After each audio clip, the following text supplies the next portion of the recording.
The topics and opinions expressed in the following show are solely those of the host and their guests and not those of W4CY Radio, its employees, or affiliates.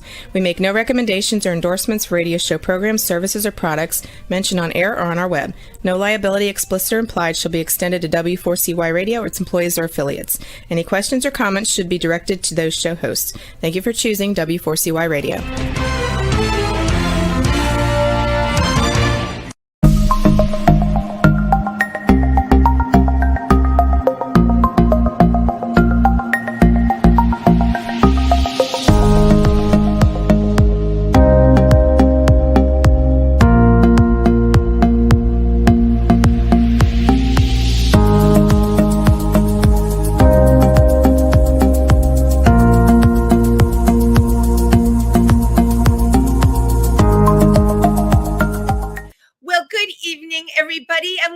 To Triversity Talk. I'm Wendy Stewart. I'm so happy to be here with you tonight. I'm looking a little pale on camera tonight. You know, the lighting, let me just tell you, this whole podcasting thing, the lighting, you just never know what you're getting half the time. But you know what? I just have to deal with it because I have this beautiful rainbow behind me. That's right. And I'm so glad it's spring. Today was finally a gorgeous day, although they're saying it's going to plummet tomorrow. But let's not think about tomorrow. Let's think about today. I have to share with all of you, I got a very cool award this weekend from the Purse Zimmerman Democrats located in Dingman's Ferry, Pennsylvania, an award for creating safe space, which was really very, very cool. Because I've been trying to create safe space for a very, very long time. And if you are in New York City this weekend, you can catch my performance with the Imperial Court of New York. We are doing a show called April in Paris. I will really be singing, though, in the show. I'm going to be doing a lip sync number, and the show will be at Industry Bar, which is one of my favorite gay bars in the city. It's just a great place to perform. They're all really nice. The bartenders are super friendly. So that is this Sunday at 5 o'clock. Doors open, and the show starts at 6. So my guest today, I actually met at an affair. We met at a gorgeous affair. It was Night of 1,000 Gowns with the Imperial Court of New York at a big fancy hotel, the Hilton. And my guest tonight was with someone who I love, just a great person and a great performer, Ermin Muff. And many of you probably heard of Ermin Muff. But anyway, I'm like, who is this new girl? I just totally adored her vibe. She's an all-American bigwig, busybody, and gay divorcee. Just love that. Living her best life on the New Jersey shore. She's inspired by Betty Hutton, an epic comic songstress of the 40s and 50s. She's a vintage girl. Betty serves up that vintage aesthetic and diverse repertoire of live vocals, old and new. So you know what? She's both old-fashioned and modern. And in addition to her drag persona, Betty, who is also known as Angus, is the president of the Atlantic Highlands Arts Council, a non-for-profit strengthening community through the arts. And Betty is certainly using her drag to help communicate the arts. Without further ado, please welcome the one and only Betty Buttonz. Yes. Hello, darling. Oh, good evening, darling. How are you? Oh, I'm wonderful. I'm coming to you live from Betty's boudoir. You may have noticed. And I did. There's a lot of coordination. I do want to talk about that. I love what you're wearing. First of all, is that like wine sequins, wine color? It is. It's this dress sort of came to me. It was a miracle. It just flew off the shelf. I won't even tell you. I can't disclose where it came from. Did you steal it? No, I don't tend to indulge in theft. But no, it's a great little sequin dress that I found in the most unusual of places. And I have to, and I'm looking at it right on a computer, and I just love the color wine. And then you have a number of ensembles behind you there. Yes, this is my workshop. This is Betty's boudoir, where I tend to be a vintage queen, as you know. So I love shopping the thrift stores and you know, just trying different things and experimenting and figuring out what works visually, aesthetically, creatively. Wow. So, Well, this is definitely a winner. Not to get personal, but what size are you? oh, well, we're going right there, are we, Wendy? I'm going to tell you why. Mama has a reason. What size are you? I'm typically a 14. That's kind of my Okay. comfort So, zone. so if you should come and visit us, I have a reason for asking. I'm a sensible girl, and I want all my guests to really feel comfortable and know that they may get something out of knowing me. We have an amazing store called the Phoenix in Dingman's Ferry, not far from New Jersey. And I ask you your size because we have a ton of vintage there in size 14, girl. We are, Fabulous. it's sequined. It's great. It's gorgeous. And we're having a fashion show there in June. So I want you to make sure you stay in touch with me because I want you to come. You talk to Kay Gorgeous. She'll tell you the clothes are to die for. Fantastic. Count me in. I love a good sale. I know, A me rummage too. sale, a thrift shop sale, a garage sale, you name it. Yeah, you know what? You are a girl after my own heart. And I was also asking because I actually have a ton of vintage that I don't wear and because it cuts around the arms. You know how those sequins can cut around the underarm when they're sleeveless. And we all say beauty knows no pain, but I've been in pain. So I'm getting rid of a bunch of things and but they're all size 8. So I just have to find maybe one of my listeners would like them. I don't think there's any diet out there that will get me into one of your gowns, Wendy, but one can dream. One can only dream, but you were looking particularly gorgeous tonight. I saw you at Night of 1,000 Gowns. Now, that was your very first time attending? That was my first exposure to the court. Yes, Ermin Muff, my drag mother, who I have dragged out of retirement. I'm very happy that you did that, by the way. Art, isn't it lovely? I mean, I just feel like Ermin has so much to share with the world, and I was basically a motherless child and said, Ermin, I think you're my mother. I mean, it just, we share a lot of the same vintage sensibilities. And she wanted me to experience an event with the court. And it was magical. I just had such a divine time. Well, that makes me happy. And Betty, if you're available on Sunday, I'd love to see you at April in Paris at Industry Bar. If you can make it, doors open at 5 and the show starts at 6. And it would really give you a great chance to mix and mingle, because isn't that what we're all about at the end of the day, mixing and mingling? It was a magical evening, and I definitely look forward to, getting to know more of the court. And I mean, the combination of philanthropy and doing good in the world and just having a marvelous time at it, being fun, being silly, being creative. Yeah.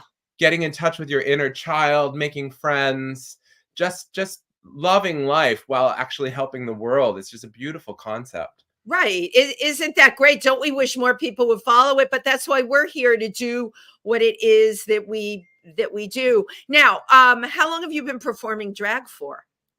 So I was doing the math, and I am a baby drag queen. I've only been at this for about 6 months. Oh my God, you are. It's but I have been bitten by the bug. I just dove right in. It felt like the right time, the right place, a lot of different stars aligning, and Betty was born, and here I am, and trying to take New Jersey and the tri-state area by storm, because Betty's got things to say and songs to sing and love to share. So here I am. So here you are now. You were only born into drag 6 months ago. How did Ermin Muff become your drag mother? Well, Ermin and I met at a party years ago, and I thought that Mark was fabulous, and we talked about drag, and I'd always been, I would say drag adjacent, creative, silly, kind of so many things about drag were already part of my life, I would say. And I just sort of, filed it away and thought, if I ever do get around to, taking this a little bit more seriously and giving drag a shot, I'm going to call Ermin, because there was a lovely connection there. And Ermin did say, look, if you ever do drag, please get in touch. And so actually after my first or second time going out, I did reach back out to Irma, and we stayed loosely in touch, and just it was a wonderful fit. She's been a lovely, incredible mentor, and as I said, we just share a lot of the same sensibilities creatively, and that's been really fun. Oh my God. And I didn't even know Ermin's real name was Mark, because because when I meet people in drag, that's how they stay forevermore. Right. Like right. I would walk right past you in the street if you weren't in drag, and then you would say, "Hey, Wendy, it's me," and I would say, "Who are you?" It's one of the most magical parts, I think, of drag. Right? Is that transformation, and I have loved since Betty was born, sort of bringing Betty into a space, and then in another context, maybe meeting someone as Angus, and the reactions are so fun and delightful, and usually you have to inform someone, "Oh, I'm Betty," and just watch the jaw drop. It's just a delightful part of the process of creating a character. See, I love that we're getting you at the very beginning of this. I met Kay Gorgeous at her very first performance, very first, and I knew that night when I was with all the people. I'm like, this one, she totally had it. Like she had been doing it forever, and she had only ever practiced. It was really great. So I get the same vibe about you. You have this amazing voice too. Now, where did this voice come from?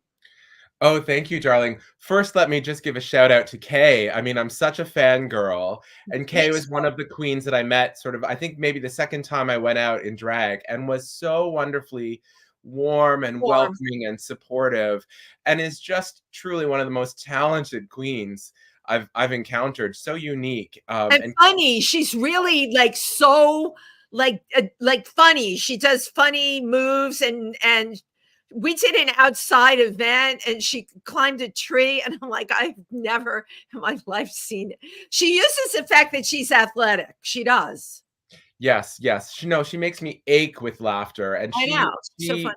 Has this incredible chemistry with Lexi Pro. Kay Gorgeous and Lexi Pro have their weekly show on Tuesday nights at 244 in the Amboys, and the two of them are just so incredible. Both fairly recent at this, but such seasoned veterans and incredible entertainers, and have been so warm and welcoming of Betty, and just a real shout out to both of them, because they inspire me, and they're creating community in a beautiful way that has been lovely to be part of in this short journey thus far. Right. Thus far. Something just popped up on my screen. I don't know why these things happen. Okay. Anyway, getting back to you, how did you learn to sing so well? Oh, I just love to sing. I've always loved singing. I was in choirs as a kid, and then life sort of took me in different directions, serious, demanding jobs that didn't really allow for time to make music or do much creatively, and I think it's important to just sing. I think everyone should sing. Singing is so good for you. It's healthy, and then you don't have to be good at it to enjoy it. And well, because it's such a creative thing that comes from deep inside and connects with emotion. Now, were you like a musical theater major in college? No, I did a little bit of college theater, but I sort of went in a very practical direction in college and in my career, and the creative side was in some ways kind of put on the back burner. Always loved to sing casually, grew up in a family that loved to have sing-alongs around the kitchen table. My grandmother, who passed away a few years ago and was one of my best friends, just always insisted when we were together that we would sing. I have Irish, Scottish background, that kind of Celtic tradition.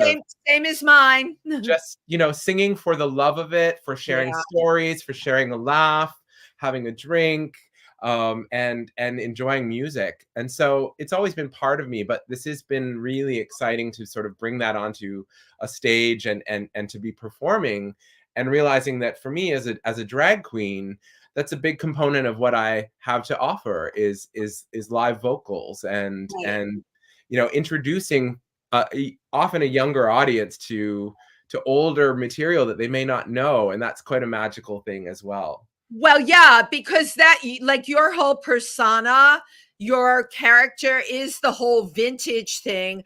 There's not a ton of that out there. There are, however, more and more, of course, drag performers that actually sing incredibly. My dear friend Sherry Vine was one of the first singing drag queens. And I remember when she came on the scene and everybody else lip sank, and they're like, oh my God, she sings. Yes, she does. And I think that that is a really great gift to have, the gift of the voice, the live voice. What is it about vintage tunes that you love so much? Well, I think there's just something innate about Betty that is vintage, and it's a really cosmic process to create a character, and in some ways, she's being created, or she's creating me, and there's, if you sort of lean into that almost spiritual experience of listening to, who is this that's kind of coming on the scene, and it was just very clear, I think, for many reasons, one of which being that I myself am a little vintage, with certain vintage coming into this world, frankly, in middle age. The vintage look and feel and vibe was the right fit, but it also just was sort of the authentic kind of creative calling that I had in bringing Betty into the world. And you mentioned Betty Hutton. Yes. Betty Buttonz as a name really kind of was an homage to an incredible entertainer who I can't aspire to mimicking, but I honor her because I think she was an incredible talent, just a comic genius, beautiful voice, incredible dancer, physical comic, had this incredibly loving persona underneath the comic clown, but was a clown in many ways. And I think the best drag queens are clowns. Oh my God, absolutely. They entertain, they make the audience laugh. Absolutely. So that's where that vintage kind of theme and vibe has emerged from. And I'm Betty, how did you discover Betty Hutton? I know who Betty Hutton is, but if I go out on the street and ask, non-drag queens or drag queens, most people won't know who Betty Hutton is. So what is it that had you make this discovery? I love that question. And I love that you asked that, Wendy, because I think that Betty Hutton in some ways is this hidden gem, or this forgotten gem of Hollywood and Broadway, and was so unique and so dynamic in her talent, and had such an interesting life story, often quite tragic. But I think I came across her, frankly, in my late teens or early 20s, rifling through old VHS videos, classic movies, probably also from a garage sale. Yeah, that's great, right? And found one of her films, which I would just, everyone, run, don't walk, go find this movie, called The Perils of Pauline. And, it's an incredible display of her talent as a singer, as an actress, as an incredible comedian, a physical comic, a dancer. And it's just this fabulous, campy film that just, I would ache with laughter, and I enjoyed with family, actually. And just kind of fell in love with Betty Hutton. And who was this? How had I never heard of her? How did she get hidden away? How has she been forgotten? Because she truly was one of a kind. But you know what I love? That you decided to shine a light on somebody like that you realized how special, because too often, especially people from those eras, are forgotten. And here you are, you've taken this little piece of history, somebody that you think is just totally magical, and you're bringing it to the stage. And, when you come out as Betty Buttonz and people ask you about the name, and then you can start to talk about Betty Hutton, isn't that great to play homage to somebody like that, I love to imagine meeting meeting Betty Hutton in some imaginary world or in heaven, and I'd like to think that she Heaven, would be, that's so funny. A heaven meetup. You'd be I'd like, like to think that she would approve. I have a feeling that, the comedy of drag would appeal to her sensibilities. right, But it is really truly an homage to someone who I think was underappreciated, and it is a lovely opportunity to say, "Oh, have you ever heard of Betty Hutton?" That's the right. inspiration behind at least my name. I'm not trying to impersonate her. She's one of a kind. Absolutely not. Yeah. But But to she inspires. Yes, yes, indeed. And she had such a journey. I mean, she was, an it girl, and I think a lot of incredible um musical talent loved to write for her because she just had a way of, taking a song and that was already funny on paper and just bringing it to life as a clown. But then she had her years in the wilderness as well, and was kind of quite down and out, and found her way back into the limelight. But also, I think earned a degree in psychology, was a teacher. What a Had dynamic person. See, deep I knew about the spiritual Pharaohs life. of Pauline, but I didn't know this. I didn't know her low period. What created a low period for Betty Hutton? I think it was mental health. I think Yeah, she had a truly um, you know, unimaginably terrible childhood. She was raised by a single mother who was a bootlegger in the Depression to make ends meet. And I think one of the stories is how her mother, I think, was being physically assaulted, and she interrupted and distracted by entertaining, singing a song, doing a dance. Like it was that wow. kind of just tragic upbringing. As a You know, child, this child had to as a do this. child, as almost an infant, she was, and trying to keep her mother's clients from getting violent by, knowing when to burst into a song, make someone laugh, right? Just that kind of, the demons that would follow someone like that, as they reach the heights of fame. You can only Well, imagine. Eddie, that's where the comedy comes from. It's Yes. the tragedy that produces the comedy. Yes. And I think that's where also maybe an affinity with kind of the drag, because there's such an incredible therapeutic, powerful, healing um agency that I think drag queens who stand in their power can bring, right? Because they're bringing laughter and joy to audiences who often have had really hard times, or who are Right. often not accepted for who they are. And to tap into that, on some deep level is really powerful. How do you feel about, because you're so new at drag, so I'm going to throw this one at you. How do you feel about the fact that because of RuPaul, and I knew Ru in the day, and I love Ru, but Ru has made drag really mainstream. I mean, you go to these big drag conventions or drag shows, and the audience is, of course, just a general audience. It is mainstream. How do you feel about that? Ooh, now that's a delicate one, Wendy. I know, but Wendy has all kinds of questions Love because it. no, because I my love it. personal thing, I think for things to be supported, they had to become bigger. However, we are in other parts of the country a very anti-drag, anti everything.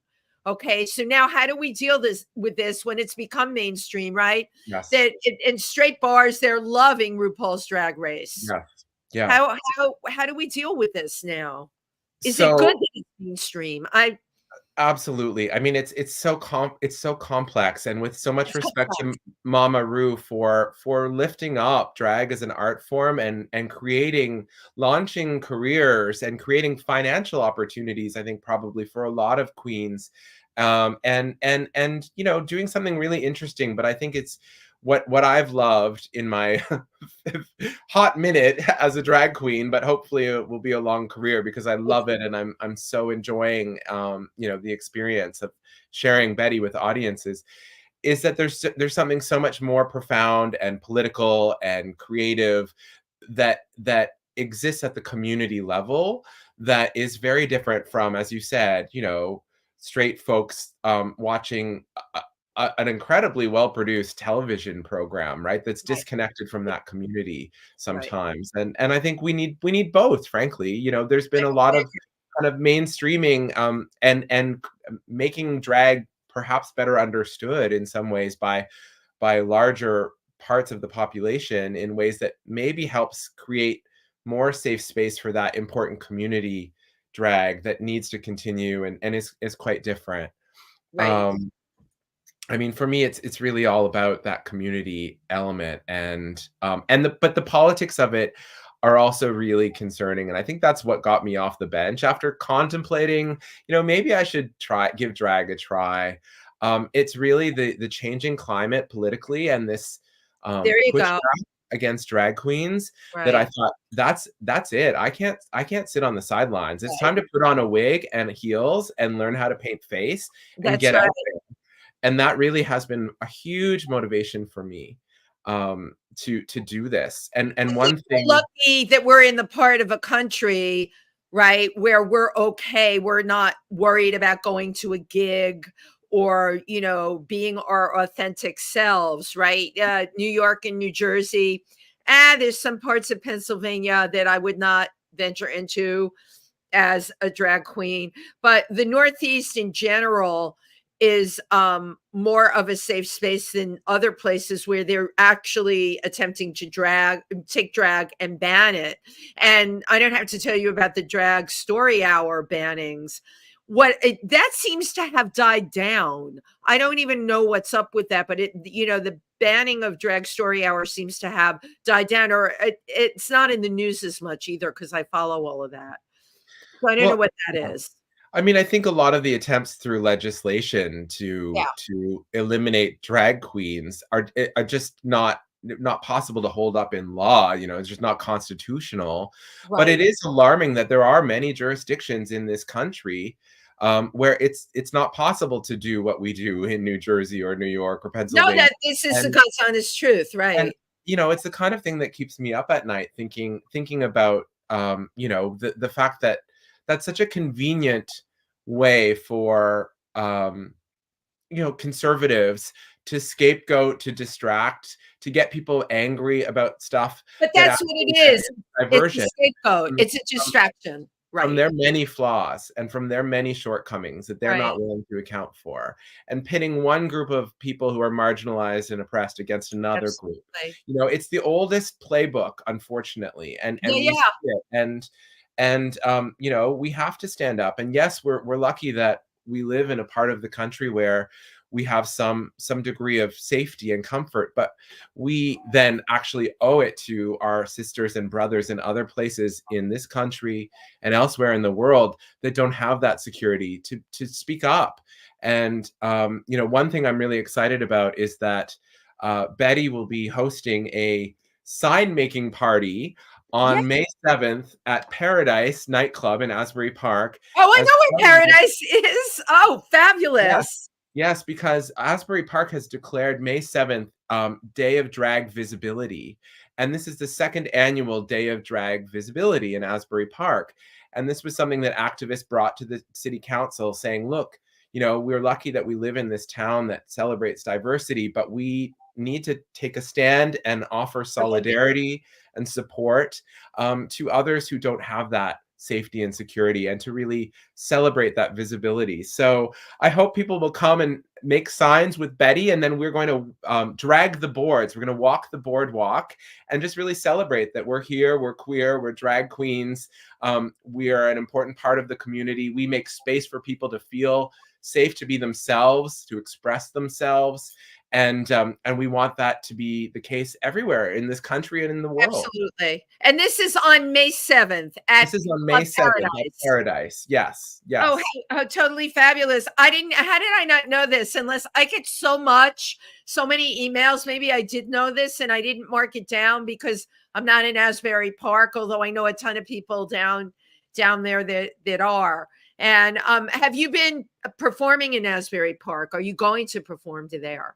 Yes, so I mean, I am, as I said, a baby queen, and I'm humbled, truly humbled by the incredible talent out there. There are so many wonderful professional queens that I'm watching in awe and learning from, and but I'm getting out there. Betty is definitely performing. I'm a regular on Monday nights at Paradise in Asbury. We have a fabulous weekly event called Drag Wars, hosted by the fabulous Ms. Seymour Cox, and Seymour has been hosting this night for many years, and it's a very welcoming space for new performers, new queens on the scene to, you know, to get their sea legs and you know, to be finding community, and this show is week over week. I mean, it's also kind of an incredible space because people feel comfortable trying new things, experimenting with new routines, bringing numbers that might not be kind of the Friday night mainline content, but are hellishly funny or, you know, incredibly creative. So Betty spends a lot of Monday nights at Paradise for Drag Wars, and folks should come out. We always have a great time, and you know, really props to Seymour for creating that space, that community space, and lifting up. Well, Betty, you know, we're talking about all this performing. Let's show the video. Sure. Where was the video done? So this was at Drag Wars on a Monday night recently at Paradise in Asbury Park. And what's great is Seymour is very supportive of Betty's live vocals, and yeah, this was a number I did. It's actually, what's fabulous about this number is it was originally a Betty Hutton song that then was popularized by Bette Midler in the movie For the Boys, and a lot of people know it as a Bette Midler song, and Bette Midler is also one of my most cherished inspirations, and so I love Midler. Between Bette and Betty, and this Betty is very special. So thank you for giving us the chance to watch the clip. God. Okay, Juan, roll the video, please. Oh, she's singing live. This one's from our family service.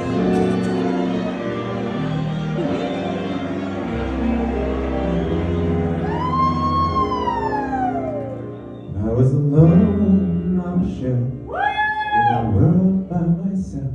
Oh, where could my Prince Charming be?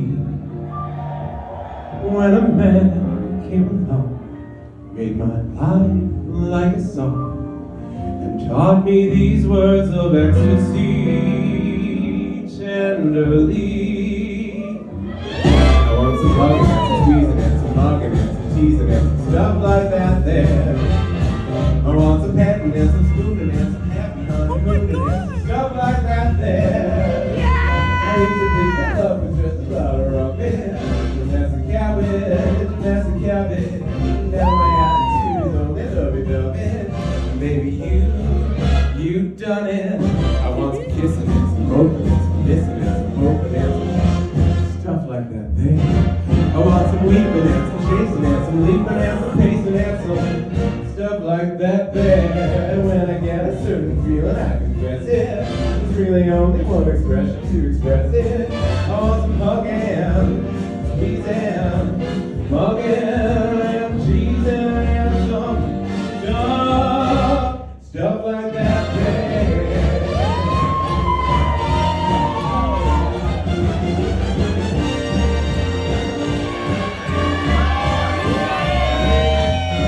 I used to think romance was fun, a double Mickey for the icky, but all at once my heart was sung. Baby, you've done it. I want some hugging, some squeezing, some mugging, and some teasing, and some stuff like that there.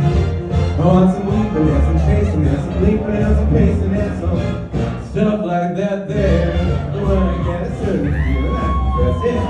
It's really only one expression to express it. I want some hugging, squeezing, mugging, and cheesing, and some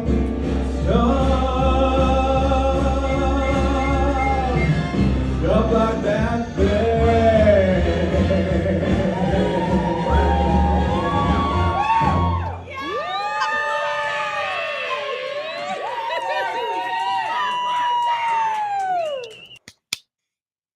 Wow. Well, you were certainly popular. They were hooping and a hollering, and the dollar bills were flying.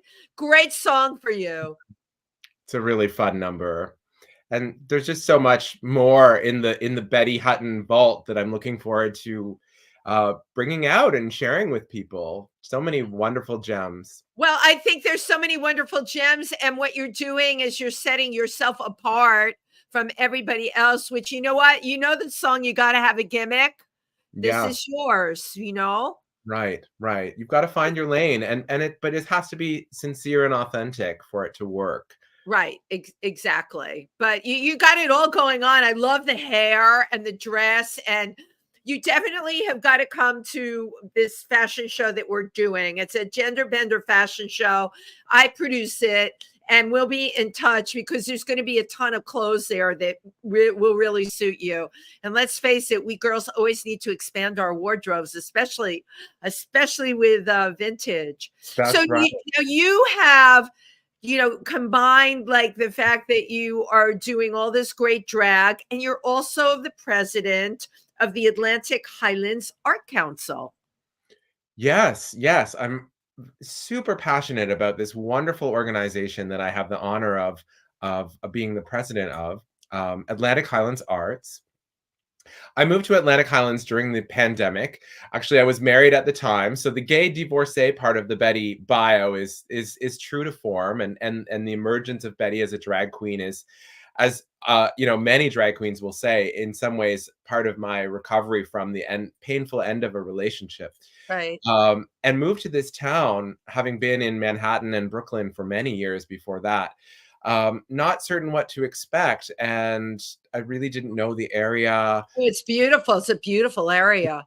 Gorgeous, gorgeous town full of beautiful old Victorian houses on Raritan Bay. It's sort of the northern tip of the Jersey Shore, quaint and beautiful, but also, without really much in the way of connections to the place. I didn't know what it would be like, to relocate from the city.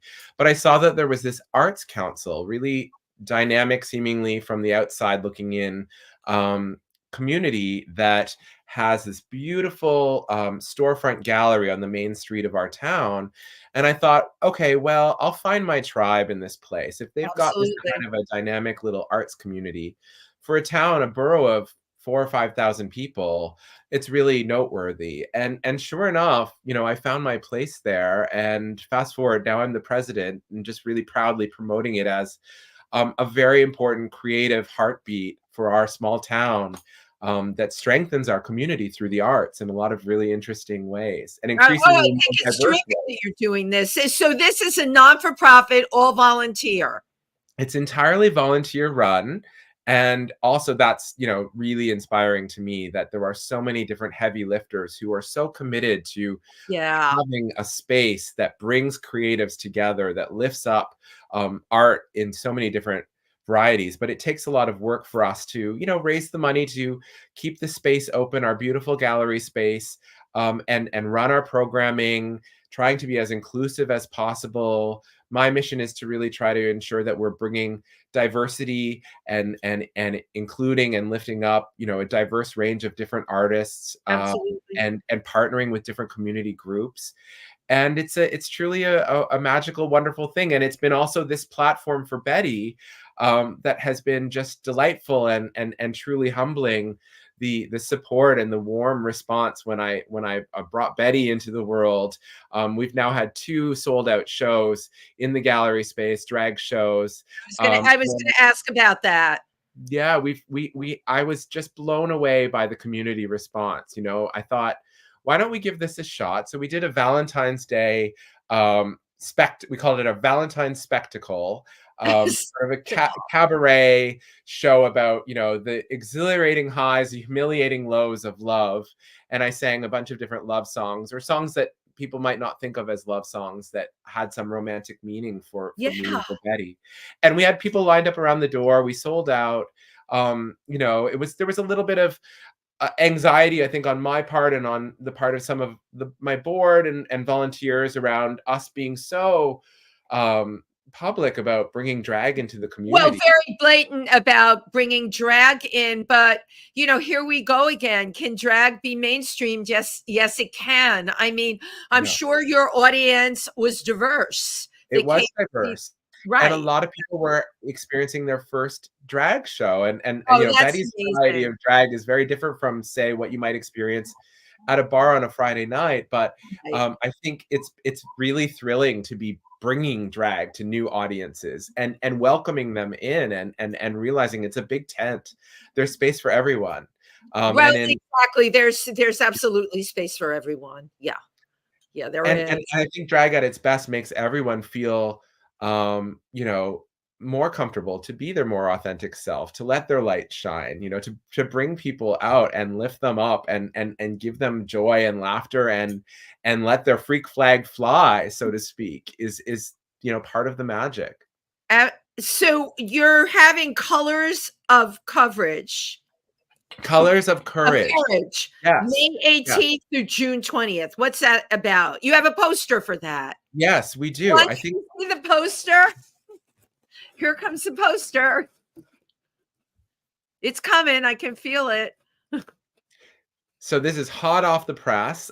Just thrilled to be working with Oh, that's a good show. Raphael Oh, wow. Quello and the Out Agency partnering with us on a program that will, span from May into Pride Month, including Juneteenth, and will be a real celebration of artists, BIPOC artists of color and queer artists and their experiences, celebrating joy and resilience and courage, and really bringing a group of diverse artists into our gallery space and having a ton of different programming that then celebrates that. Everything from Betty's next big drag production on June 15th, which will include actually the screening of a fabulous film that Raphael made with Monet Exchange. Oh my gosh, that's so Yeah. great. Yeah, so that will be a really exciting night. Multimedia, so drag, there'll be live vocals, there'll be screening of this fabulous film that Raphael made with Monet. There'll be a DJ. My sister queen, Aya Velasquez, who's this fabulous French queen, Kay Gorgeous's drag daughter, actually is going to co-host with me, and she's a DJ, so we'll dance the night away. So that's one exciting thing. We'll have a Juneteenth program where we're going to really be doing some interesting dynamic community building. Right, and call attention to Juneteenth. Yes, and celebrating it and also using it as a learning opportunity, because there is a lot to be done in this small town and other communities to address, frankly, racism and encourage people to understand and educate themselves about the racism that sort of quietly exists that we like to think doesn't exist. Oh no, we know that it exists, and it's not so quiet. Believe It's not me. so quiet. No, It's so quiet. I love what you're doing. So it's going to be a great month, and I'm just thrilled to be partnering with Raphael and the Arts Council to be able to bring these kinds of programs to our community and just diversify the range of artists that we're lifting up as we continue to strengthen community through creativity. Well, and the kind of space that you're creating for people to be creative in, my gosh. And you've been doing this how long, Betty? So I took on the presidency last summer, and but I started volunteering when I moved here 4 years ago, and just felt so drawn to this organization and its mission. And you weren't even doing drag 4 years ago. So I'm putting two and two together, and I can't help but think the wind beneath your wings or underneath your stilettos had to be working with this organization and how it made you feel about yourself, and then what you wanted to share with the world. That is so astute, Wendy. I mean, I think that this organization, as I was going through a really painful divorce, also just embraced me, and right. And life goes on, and I'm happy, and life is wonderful, and it's incredible the way art can heal. And this community really did embrace me, and frankly, encourage me to step up and to take on a leadership role. I'm really so honored. I'm sort of a figurehead.